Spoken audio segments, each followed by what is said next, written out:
How to create a Starbucks account. Hey everyone, welcome back to the channel. In today's video, I'm going to show you how you can create the Starbucks account. So now without further ado, let's get started. So first thing first, open the Starbucks app on your phone. And now here, once you are inside the Starbucks app, just tap on the Join Now button, which can be seen in the bottom right side of the screen. And once you tap on it, you'll be prompted to the sign up page.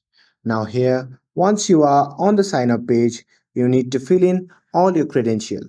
So here, start by entering your first name and last name. And here, once you're done entering your name, simply scroll down and enter your email address here.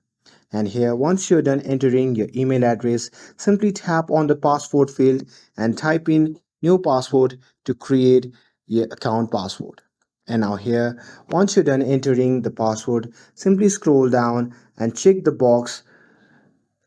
And here, once you're done checking all the box, you can just tap on Join Now button.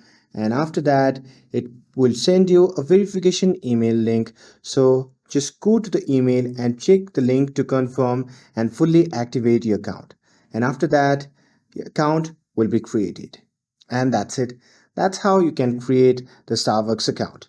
With this, if you found this video helpful, then don't forget to like, share, and subscribe to get updated for more videos.